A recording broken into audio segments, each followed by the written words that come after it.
What you're looking at is a disassembled rotary machine. This is all your parts. You've got 4 legs. You've got a leg attachment. You've got your main motor assembly here. You got 5 arms that attach to it. You got your arm adjustment height. You can screw in the thumb screws here. And I do want to go ahead and apologize. You should have some thumb screws here to attach the arms with, and I've misplaced those at the moment, but they will be on the units whenever I ship them out.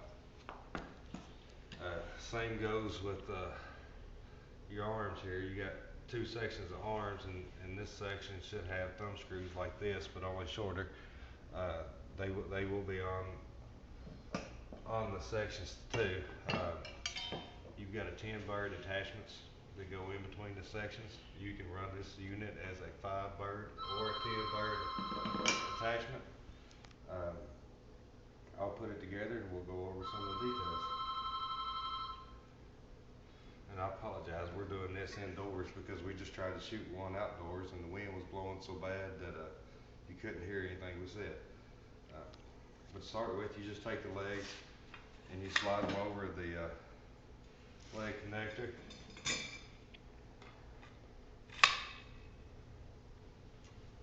Lock them down.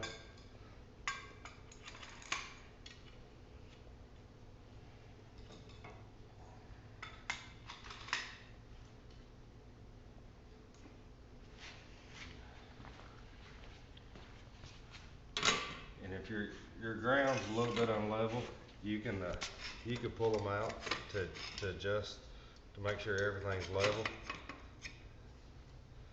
You've got a little bit of adjustment here. And you gotta take your unit here. I just got a quick attachment pin attached to a lanyard so you don't drop and lose it while you're hunting.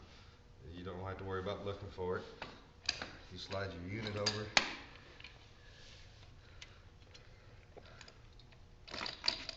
Put your pin in. It's locked in. You can take your section A arms here, slide them into your connectors.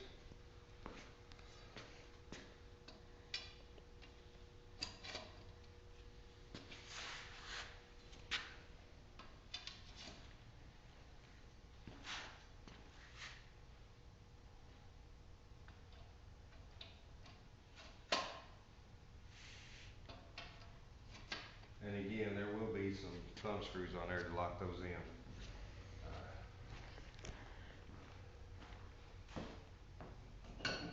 Well, I had the 10 bird connectors. If you didn't want to add 10 bird connectors, you want to run 5 bird, then you just connect the 2 arm sections together. That'll run 5 birds. And you put this in between the 2 arm sections, and you can add a decoy here and a decoy here. And that'll give you 10 birds.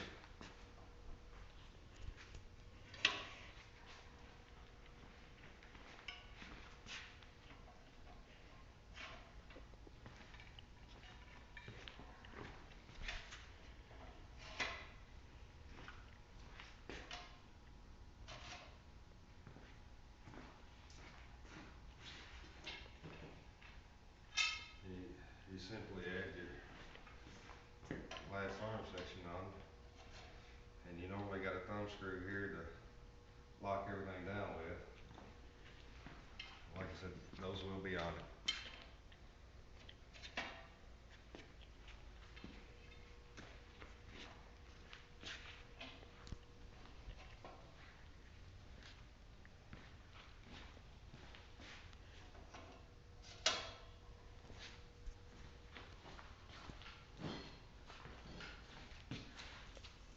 Plug the unit up.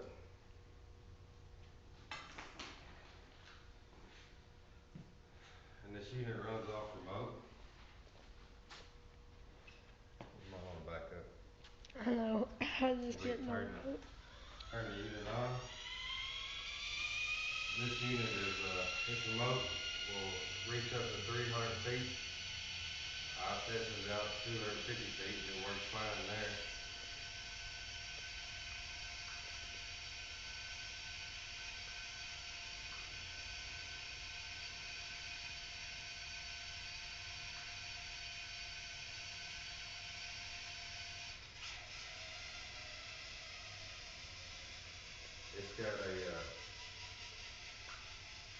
It's got a manual speed control on it where we can slow down the RPMs.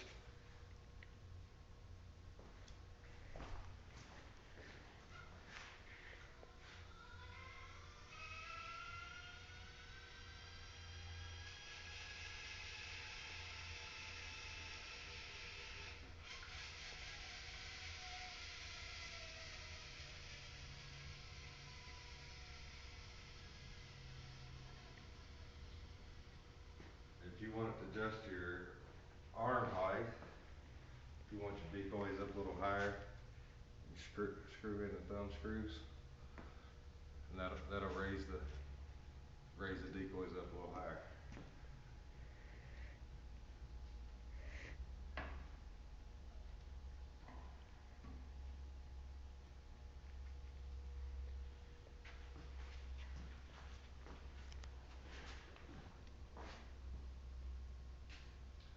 This unit has got something you requested on it, which I think is a good idea, and I'm going to add it to all the units I build that has a remote from here on out.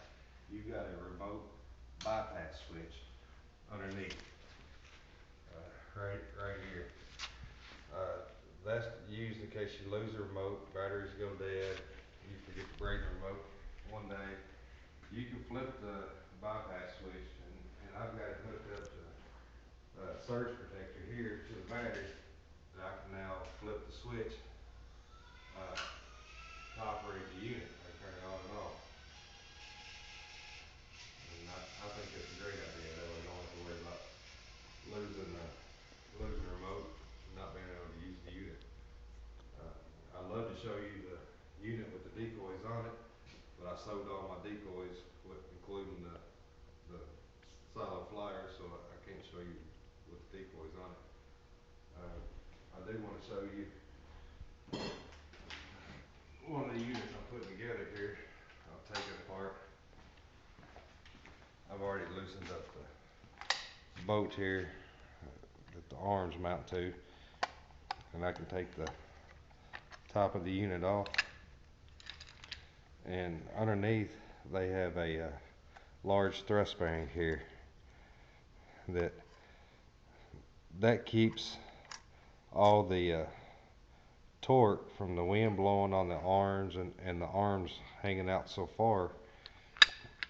It keeps from putting pressure on the motor shaft itself, and it puts it on that bearing. That is a 1,000-pound bearing.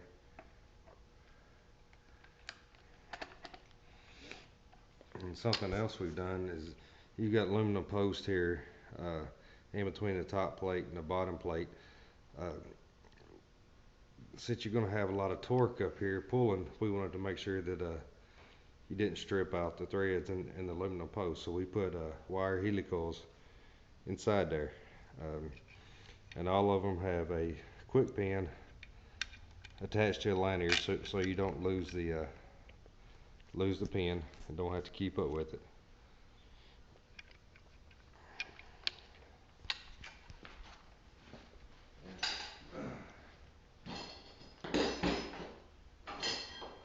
We've got 4 stakes here that you can put down in the legs to keep the unit from tipping over.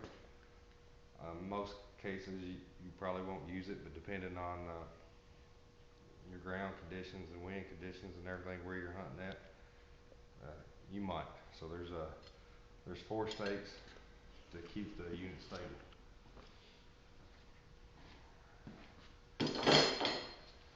And I want to apologize. We tried to shoot this video outside, but the wind was blowing so bad we couldn't hear anything.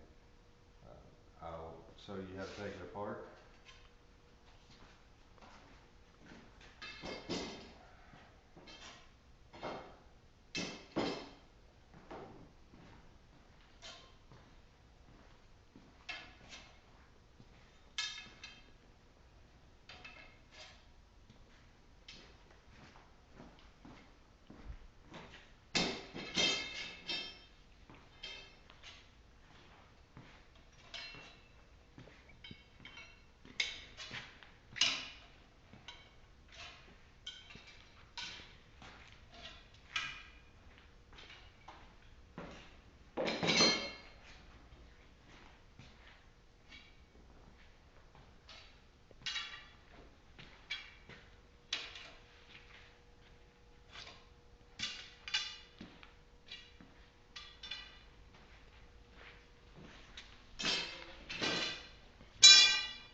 got is whenever you have the bypass switch on,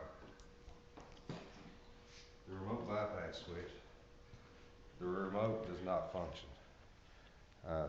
So you have to keep that in mind if you're having trouble out in the field and your remote's not working.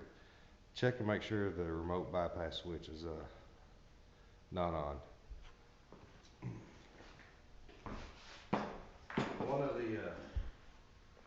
One of the cons to this unit is it is heavier than most of your normal units that you buy. I just weighed the whole assembled unit. It's about 38 pounds. The shipping weight probably going to be about 40 pounds, and I can get it in an 8x8 and a 48 box. I think that is one of the pros of the unit too. If since it is so heavy, and it makes it more stable where the wind's not likely to blow it over. But if you're packing the unit to the field to set up your spread, it's probably not a good unit for you. But if you're using ATV and sled or able to drive out in the field to set your spread, it is a very good unit. And that's all I've got. Thank you.